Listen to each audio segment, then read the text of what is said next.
Opportunity right now to transition into our second hour this morning, our sofa chat that continues with Bella at the helm.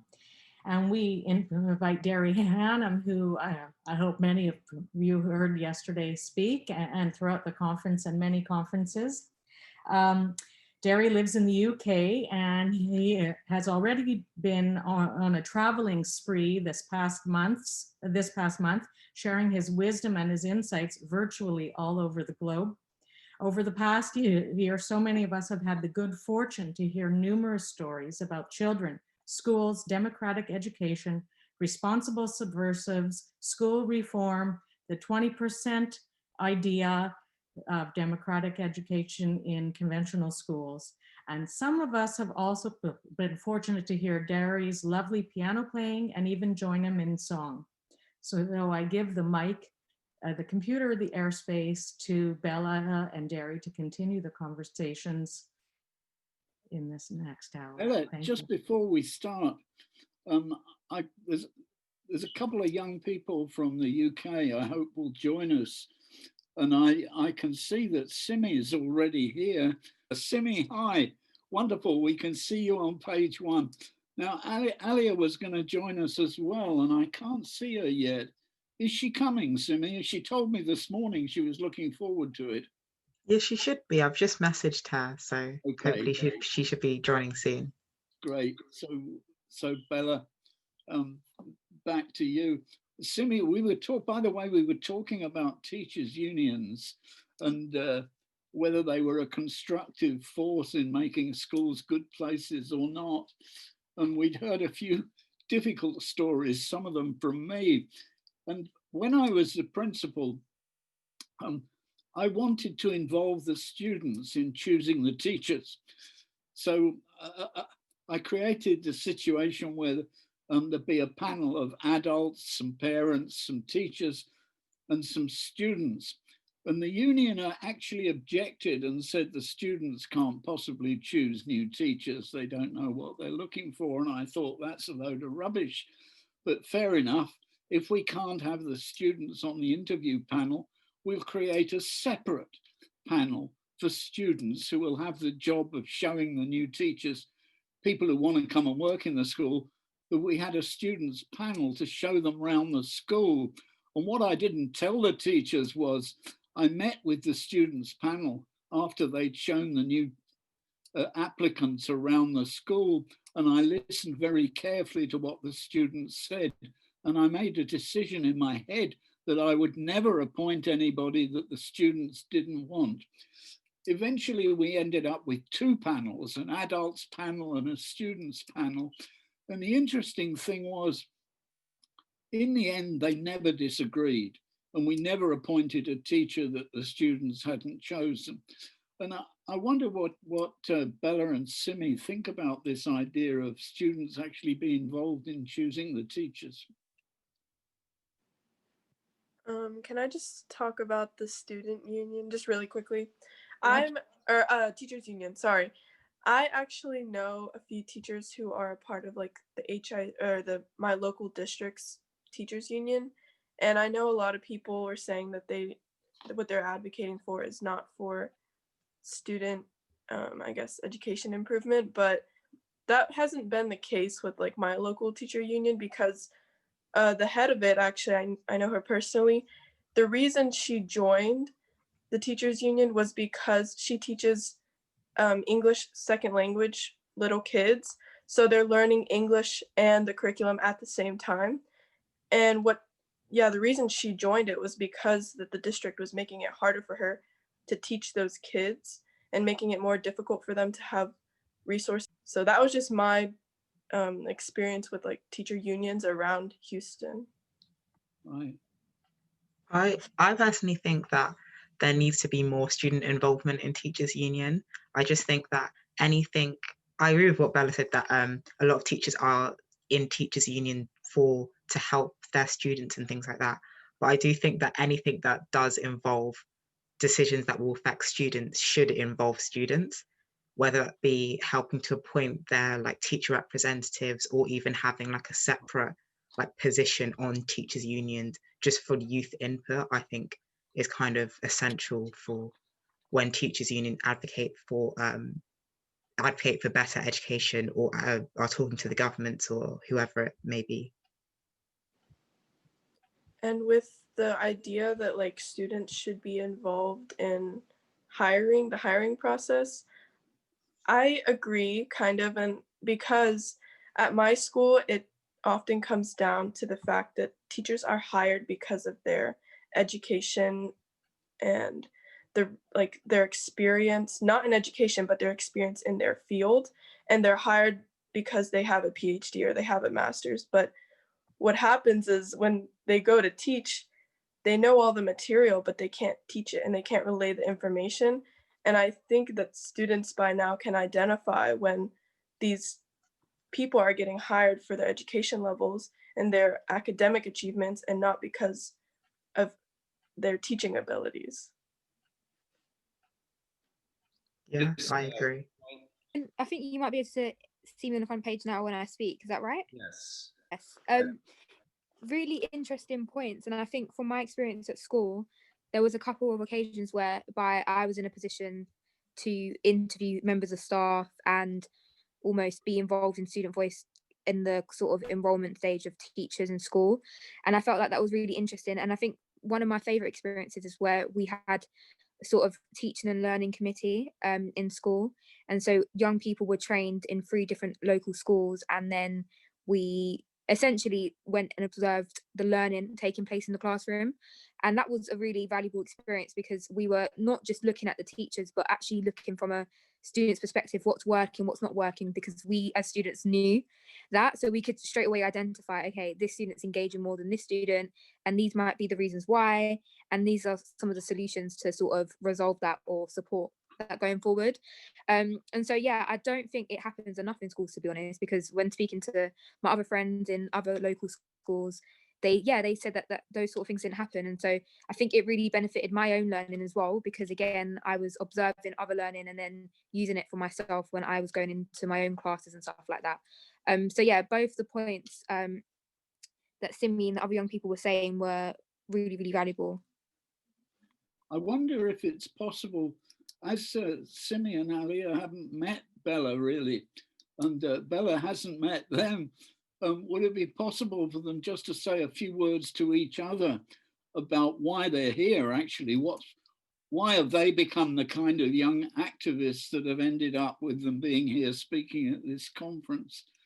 How about that? Bella, could you just say a little bit about yourself? I know you've already done it once, but Simi and Alia weren't here. And then Simi and Alia likewise say a little bit about yourselves to Bella. No, that's fine. Yeah, so I'm 16 and I'm in my 3rd year of high school. I'm from Houston, Texas, and I've grown up here. I've stayed here my whole life.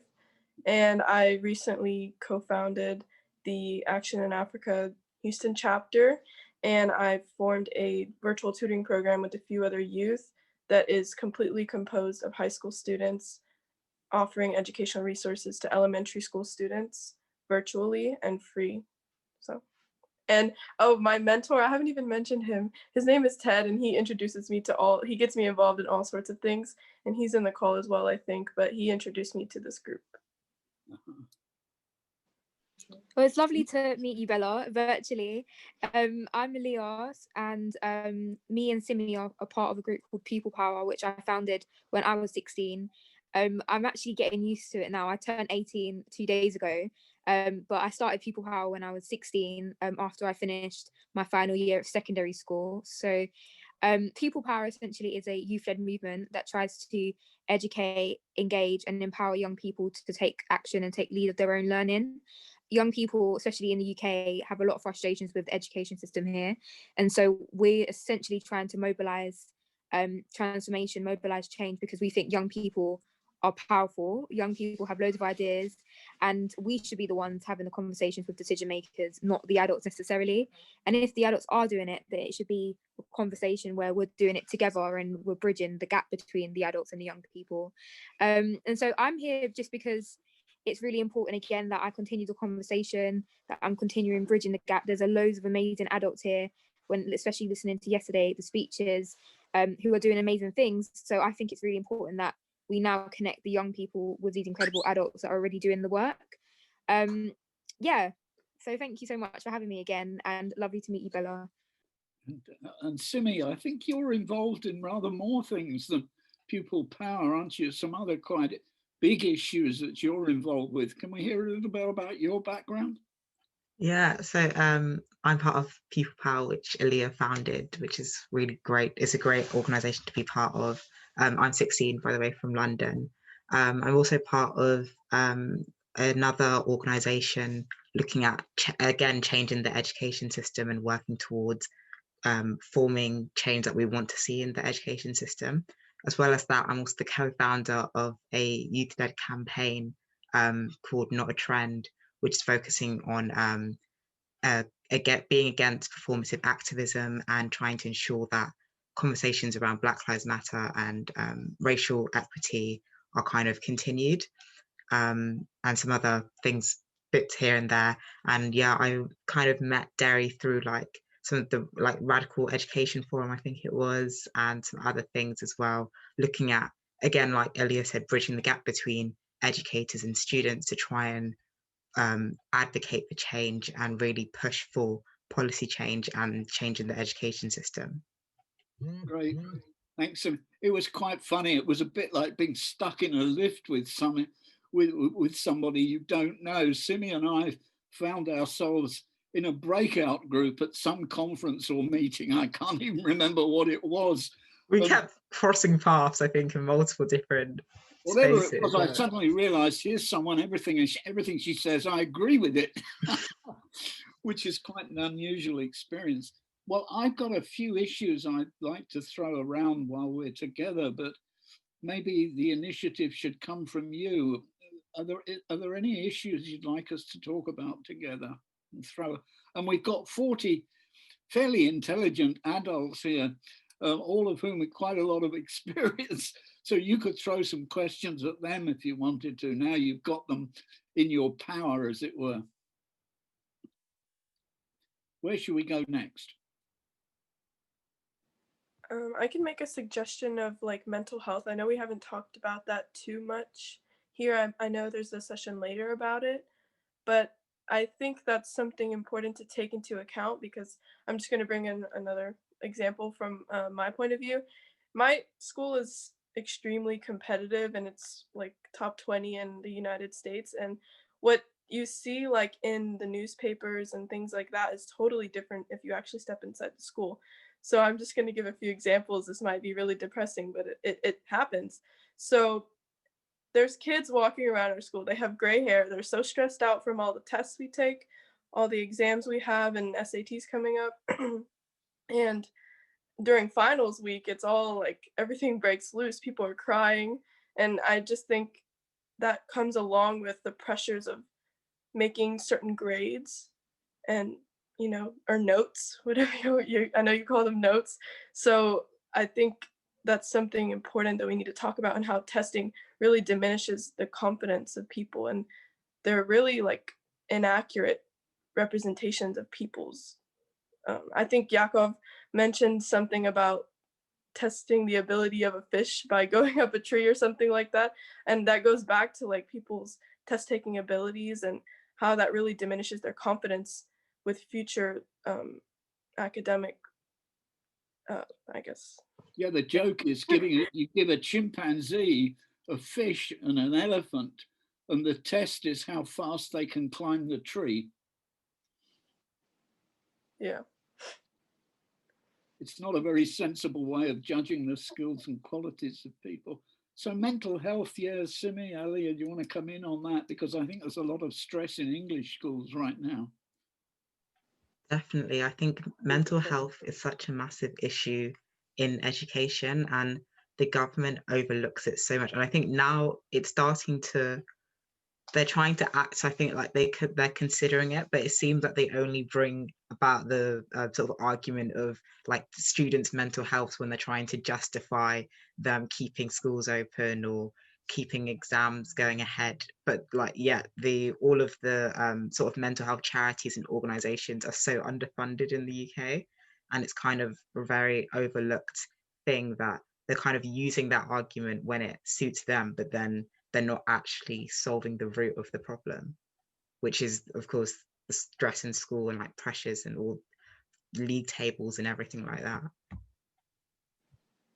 Alia, Yeah, the, just to add to that. the minister was talking, the education minister was talking about well-being the other day, and I thought, this is a big joke. It's his system that's driving the kids crazy in schools with the pressures on testing and exam. If you the exams are designed to fail 30% of the people, and that's supposed to be to keep standards high. But even the ones who are successful get pretty stressed and unhappy too, in my opinion. Anyway, Alia. Yeah, no, just to add to that, I think your point there about how it's made to fail students, when I found that out, I was honestly I was just so flabbergasted. I had no words to say that young people are working extremely, extremely hard. And despite their efforts, we still are failing young people. We're still saying we want to keep standards high, marketization in education, league tables, Ofsted. There's just so much pressure, I think, that goes on teachers that then trickles down to the students at the bottom. And it's not fair, it's not good. And I think obviously the purpose of education is to learn, is to grow, is to thrive, is to, socialize and have all those sort of learning experiences. But then it's almost counteracted with the extreme pressure that's put on our shoulders. Having testing from as young as primary school to then having your big exams in GCSEs where you honestly think it's going to be the end of the world if anything goes completely wrong. And then you have year 13 exams for university, and it's crazy to think that one set of exams for 2 hours or whatever it is honestly has a massive sort of, what's the word, the sort of effect on your future. And it shouldn't be like that. I completely disagree with it. And again, when you think about funding in schools, depending on what school you go to and where it is, whether it's state or private, the mental health provision will be very, very different. And I think that's what's really unfair, because when you think about the communities that need the support, let's say, for example, one of my boroughs in London is actually as a class of the most deprived borough, and in London. And so the young people that go to these schools really need support in different areas. And because we are in a deprived area and then there's going to be a lack of funding, that means that there's no provision to support with their mental health, which is then ultimately going to affect their education. And so, yeah, mental health is not spoken about enough. And when it is spoken about, it's for like a week. And then it's just like, yeah, let's continue with everything else. That's what I think. Bella, in Texas, this mental health issue, do the people who run the school system in Texas talk to the students about it?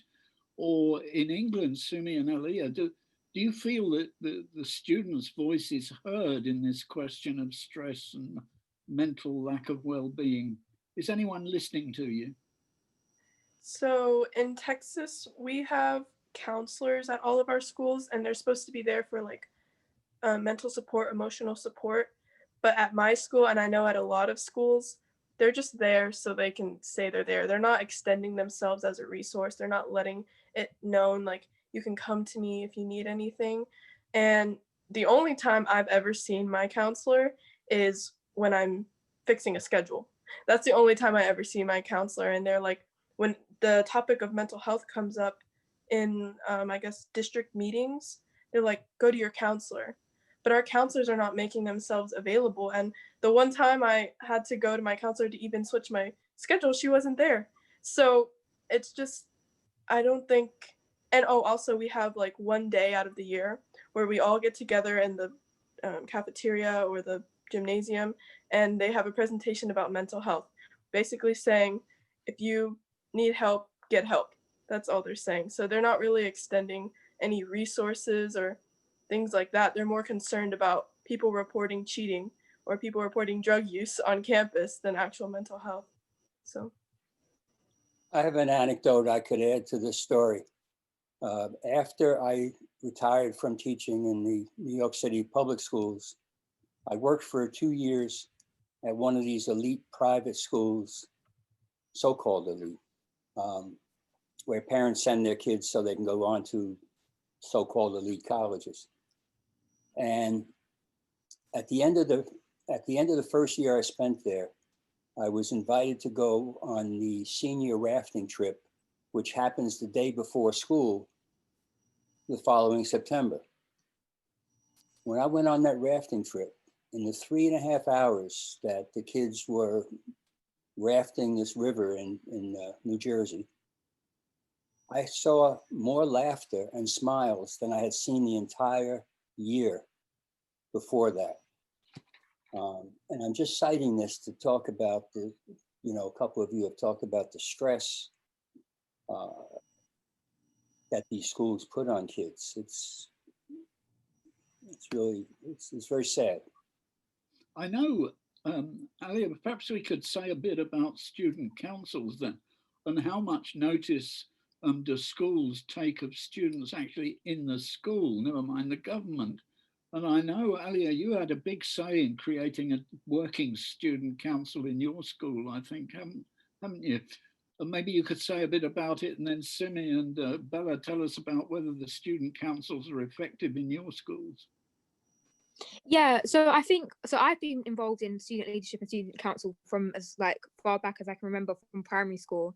And just the sense I always get is very much of just doing it to say that schools are doing it for the sake of it, to say that we're getting young people involved, to tick a box. Maybe it looks good for Ofsteds, who knows, but it's never really come across to take place in a genuine way, in a way in which teachers think, do you know what, we're going to bring a group of students together so that they can really shape the future of the school and they can really shape what happens on the ground.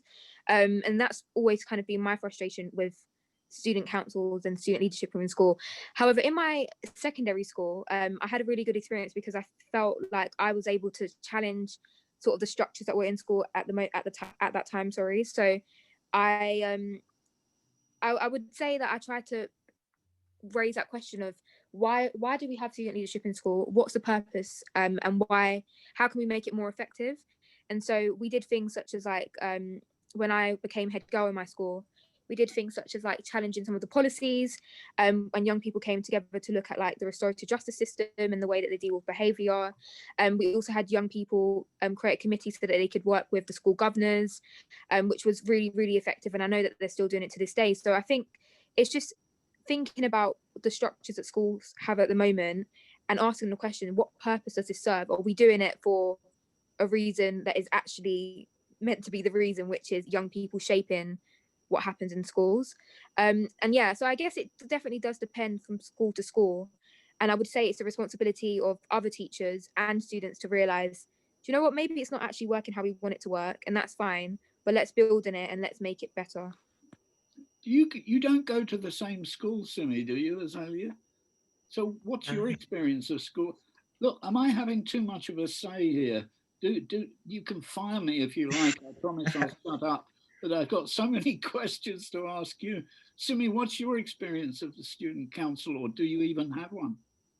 Completely different. I mean, luckily I've been involved in, like, try to be as involved as I can in different various student voice and student councils where they've been offered, but none of them that I've been a part of or seen have ever been effective. I think because usually it's kind of giving students the false illusion that they have the power to change something in their school. And what we put on a bake sale, or we I think you said yesterday, Derry, you changed the color of what they paint the toilets, and like that's about it. And as well as that, sometimes it's not a democratic election into the school councils, which I don't think is fair. To if it's the position is to represent the students, but the students aren't being allowed to choose who represents them. Sometimes it was staff picking like the sort of students that they wanted, so the well-behaved or the model students to come on, because they knew Staff they, chose the students? yeah, in some of them they would choose them because they knew that they would be able to kind of sway where they were, or they wouldn't come up with any like radical, outrageous ideas because they pretty much stuck to the rules, which I think is completely wrong, and just it's completely not okay. And it was kind of school council, they just, I think if staff want to put it in practice, they need to at least be honest with the students about the limitations of their power, and like let students know that, by the way, you're not going to be able to say ban homework forever, or just axe school on a Friday. Like, let students know where the line is and then be honest with them. And I think students are much more willing to engage with those sorts of things if they know exactly what they can do, whether it be maybe not cancelling all homework, but maybe they can get teachers to reduce some homeworks to help with stress. Just letting them know exactly what they can and can't do, and then they're more likely to want to participate or question, why is this the only thing we can do? Why is this the only thing? Why can't we do this instead? And I think that would create a culture where students actually do feel like they have power within the school. Mm. What about you, Bella? Is the story the same? Almost identical. The only thing I would say, well, yeah, our administration really chooses, they pick and choose who they want to run. By this, they do, like, you have to apply. So you have to fill out paperwork or a piece of paper, and they will let you know if you're even allowed to run or not. And yeah, I used to be involved in our student council. I'm not involved anymore because when I was involved, I realized, what are we doing? We're planning our dances, like the frivolous things, when we really wanted to be determining how our schedule works and giving us more time for lunch and more time to study between classes. But yeah, it's almost identical to what she just said. Are there examples of like student unions of sorts that have legitimate power at schools that are student run? Anyone know? Some of the best organizations in Europe are the school student organizations. And I think if there's a European organization called the Organizing Bureau of European Secondary School Student Unions. And the countries, I suppose you wouldn't be surprised, but Finland, Norway, Denmark, Iceland, and Sweden seem to have the most active school student unions. And they come from perhaps one of the most active democratic societies. For example, in Norway, the School Students Union was fed up with some head teachers. When the students complained that there was bullying in the school, the head teacher didn't do anything about it. So the school students organization, it's called Elevorganisasjonen in Norge, that's showing off my best Norwegian, has got representatives in the parliament because the Prime Minister was herself an official in the school students organization when she was a kid in school. They managed to get the law changed so that now if a head teacher ignores the students complaining that there's bullying, he can be prosecuted and go to jail for 2 years. And that policy was completely created by the young people who were organized nationally. Now in my country, England, I've tried several times to get school students organizations going so they could join the other Europeans, which is why organizations like Pupil Power give me a lot of hope. And the other organization that wanted to be here but isn't here because they're at another conference called Teach the Future, but wants its campaigning for a school curriculum that actually faces the issue of climate change properly, which it doesn't at present. Sorry, you got to forgive me. I spaced out a little bit when you suggested it was a good thing that these teachers could face jail time because they don't act about a student's complaint. I don't know that that's great. That sounds terrifying and a great reason to not become a teacher, that I could face jail time because I don't do something immediately in response to some student who's having a tough Nothing time. about immediately, and in fact, the law has never been applied, Jim. It's existed for Thankfully, 12 years that's now, terrifying. and it's never been applied, but it is an example of school students having some rights to make effective demands on a school system that in many ways doesn't allow them to have a happy life, if you like. So that's almost like it's giving them, in a way, I mean, when you tell me that, it sounds terrifying to become a teacher where students would have the power to do something like that. But you know what? The students are on the receiving end of that proposition constantly, where the adults have this access to this nuclear thing that they can just control them at any whim. And to give the students some sort of access like that is You know what? Maybe that's not so terrifying if I think of it like that, that it levels the playing field a little bit. Especially because may, teachers Can we hold come back students to the- to Oh, sorry. account the entire school career. So I think there needs to be some degree of students holding their teachers should be held accountable as well, especially Oh, if totally. I'm just saying you're talking about 100%. locking people up in jail. Yeah, Because no, I mean, this is pretty serious stuff. I mean, talk about school to prison pipeline treating students that way. Now you got a school to prison pipeline for the teachers. But again, the fact that it's never actually been applied. What isn't they did, nice. Jim, this may calm you down a bit. What the students advocated first was that in every county in Norway, counties run the school systems in Norway, every county should employ a school ombudsperson, so that if the school students in a school raise an issue with the head teacher and the head teacher doesn't take any notice, they can call on the county school ombudsman to come and call a meeting that the head teacher has to, by law, come to. And the head teacher and the students will talk about the issue and the ombud will try to resolve the issue. If after all that, the head teacher is negligent and does nothing to protect the interests of the students, then it can become a criminal matter and go to a criminal court. So it's a long process. And in fact, it's never happened. And I only throw it out as an example of a country where the school students actually do have some organized power, which— That's cool. That sounds a little bit like Summerhill as it's been Yeah. described. So that sounds very cool. could I just add May- something to that, please? Yeah, I find it really interesting because here in the UK, I think maybe Bella might be able to agree. I'm not quite sure, but in the UK, in terms of education system, power structures do exist. There's a clear hierarchy between the students and the teachers in schools, and that is something that is just there, and young people are just expected to just accept it. And that power structure comes with consequences, particularly for students and young people, particularly for young Black students in the education system. And so it's interesting that Jim said it's scary, which it is scary, but it's also scary when you flip it on the other side and see the effects of whereby the adults have so much power. And when you think about age, the power and the authority that they have is even more dangerous. So it's interesting that young people will manage to put that sort of system in place, although it's not yet being practiced. It's kind of reassuring to know that if something was going to happen, that there's something there sort of protecting their rights and protecting what's going on, because far too often teachers are expected to just always be right, and that's almost a culture that's in the UK education system.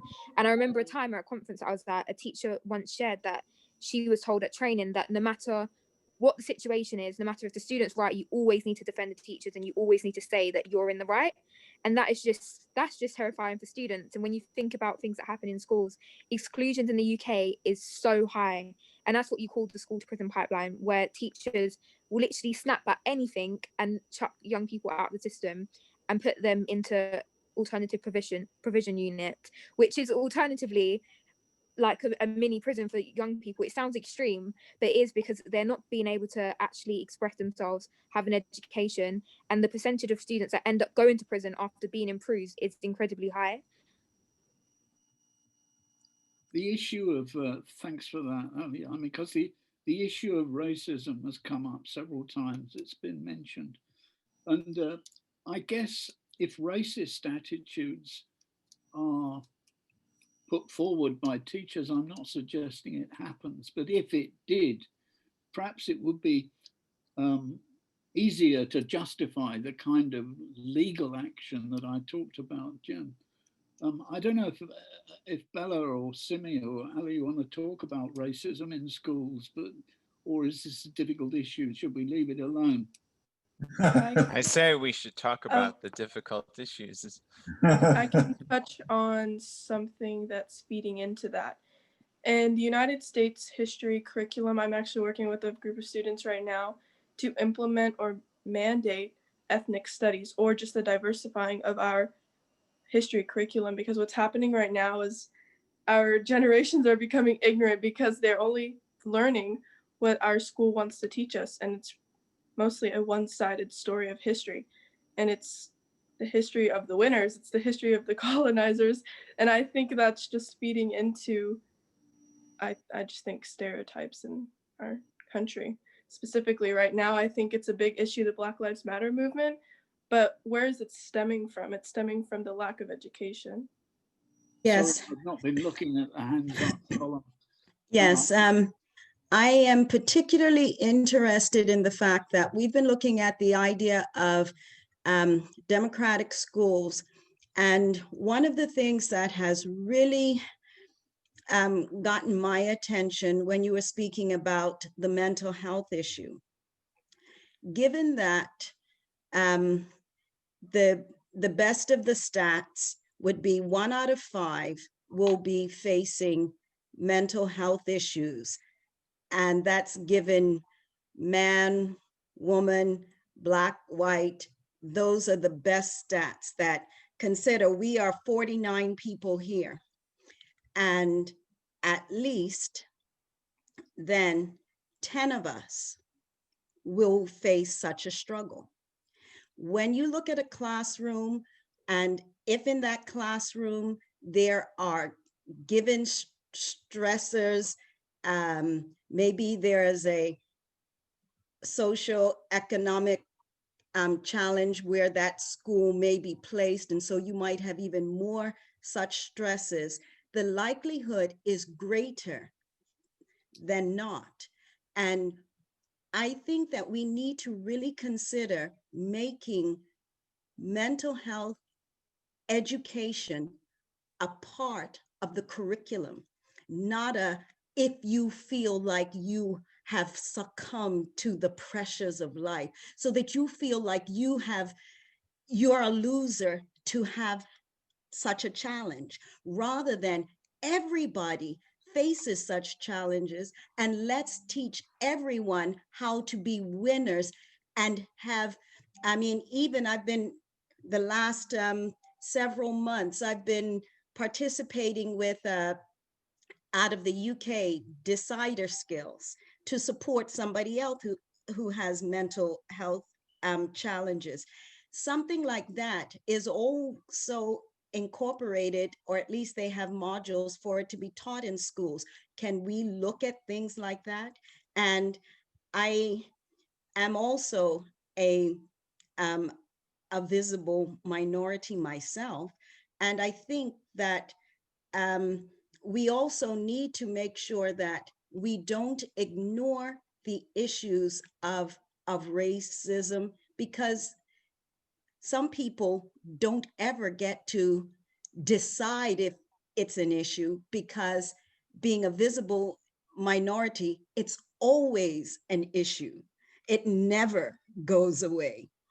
And I am a person who's very positive, and I personally have been given a very healthy outlook. So, but I know a lot of people don't have a healthy outlook.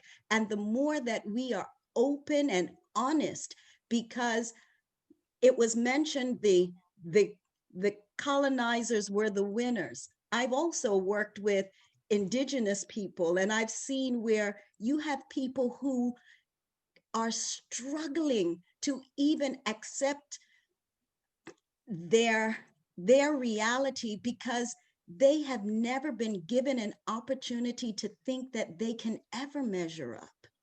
And so there are some real issues that I think we need to leave on the table, because as long as they exist in our society, they must stay on the table so that we can always be honest as we approach these issues. Thank you. Yeah, I just want to say, I think looking at things through the lens of humanity and like the sort of like color blind approach, I think in an ideal world, that would be great to be able to do that. But I think, and use that to be able to get to the top of that ladder. But I think in the current situation we're in now, try aiming to get to the top of that ladder. I think with the way things are going, a lot of people are going to be left behind at the bottom of the ladder. And often those people are Black people, are people from the LGBTQ plus community, are people with special educational needs. And I think at the moment, we can't aim for getting to the top of that ladder, just humanity get to the top and then all of our problems are solved. I think we need to bring those people up and ensure that we all go up to that ladder together, because I think aiming for the top without looking around at who's coming with us isn't really the right way to go. In an ideal world, I think it would be, and we would be able to do that, and then suddenly we're at the top and everyone's here with us. But I think in the current situation we're at now, I don't really see a way of being able to do that, especially with a lot of the systemic racism and injustices in both the UK and around the world. They're so heavily ingrained within our policies in schools and our practices that aiming for this sort of like ideal world of equity, I don't think it's possible to do without considering the current situation that we're in and the current intersections of these different identities that people face. Yeah, what did you say, Aaliyah? So it broke up a little bit. Yeah, so for me, I've just felt like there was something I wanted to add in regards to the curriculum and sort of policies that they put in at the moment. So one of the things is, I don't know if people are aware of, Derry, you might be aware, but there's a PSHE guidance from the Department for Education. And that essentially was guidance that they put in that spoke about not including, I'm putting air quotes here, non-capitalist material, or anti-capitalist material rather, in schools. And essentially that's quite scary for groups such as Black Lives Matter and other organizations that are trying to address racism, especially within education, because it's stopping speakers from coming in and for young people to access material that will teach them about systemic issues such as racism within institutions like the education system. And at the moment, there's campaign groups that I'm involved in that are trying to campaign to take a legal challenge against the Department of Education here in the UK, because yeah, it will stop young people from being educated on the other side and the alternative way of thinking about how we can address some of these issues. Yeah, point of information in there. It's a draft document for personal, social, health and economic education, which proposes that capitalism should not be criticized and that people should not bring anti-capitalist ideas to their lessons, and that particularly applied to teachers. It caused a bit of an uproar amongst the teaching profession, I'm pleased to say, and the teachers' unions are strongly resisting it. Bella. Okay, yeah, I know this just opened up a whole different conversation, but the reason I initially mentioned ethnic studies is because in the United States, so we have California who mandated ethnic studies, and my city, Houston, is the most diverse city in the United States. And our Texas Board of Education, our state Board of Education, has approved the curriculum African American Studies and Mexican American Studies, and Asian American Studies is pending, but I was advocating for it with a few other students, because even at my school, we had approached our principal and we were like, hey, can we have African American studies? We were denied. So we're really enabling our own ignorance here, and we're going in a spiral of just not understanding the different ethnicities around us. And I think it's especially important in Houston and America, because we're a fairly new country and we have so many religions. We're very diverse, just to put it at that. And I just thought ethnic studies was something essential for our nation and everybody. But Did I hear you right, Bella? It's actually been stopped. You proposed it, but it's not going to happen. Did I hear you right? So I've been advocating within my district, so different high schools, but the leaders of our district, we call them trustees, they're really like reluctant to hear the youth in general. And when we're proposing something so like radical, as they call it, they're not going to listen to us, even though our Texas Board of Education has approved it. They don't want to hear from us. They approved it so they could say they approved it, but our district is so diverse and they have made no attempt or effort to even include different sides of the curriculum. That's just. Can I thank the three of you so much for coming? And it's been wonderful to have Simi and Alia here, because I felt a bit sorry for Bella and Yakov, who were just one young person and one sort of old git. Well, I'm a much older old git. So it's been lovely to have the two young people from the UK here and to listen to them exchange ideas with Bella from Texas. And that they have so many issues in common. So I'd like to personally thank you so much as the person sort of chairing this session. I don't know if that's what I was supposed to do, but it's what I've done. Thank you so much for coming and for saying what you've been saying. And I wonder, could I wind up by throwing one question with the three of you, just a quick answer. If you could do one thing to improve schools, what would it be? Simi. What a question, just one thing. I'd say involve young people in the decision-making processes in all levels, from policy down to on a school, local level. Alia, thank you, Simi. Well, such a hard question. I would just say enable it to be more democratic and almost encourage young people to be at the centre so that they can rethink education. And again, yeah, so they can shape it. Thank you so much for having us. And Bella, the last word. No, I hate to steal an answer, but exactly the same thing. Right now I'm pushing for a student to be on the Board of Education so we can have an actual youth voice determining what we're learning. But thank you. And Richard, thanks for having me and thanks for having us. And I think we're pretty much finishing on time. Well, I want to thank everybody. Derry, thank you so much for being here with this sofa chat, for Bella, for kind of running the sofa chat, and for Aaliyah and Simi for all of your valuable inputs, which I hope that you'll stick around today. And I hope everyone will stick around today because there's going to be lots more talk. And if you want to amend some of your answers to Derry's questions or add to it, there'll be plenty of opportunity to do that.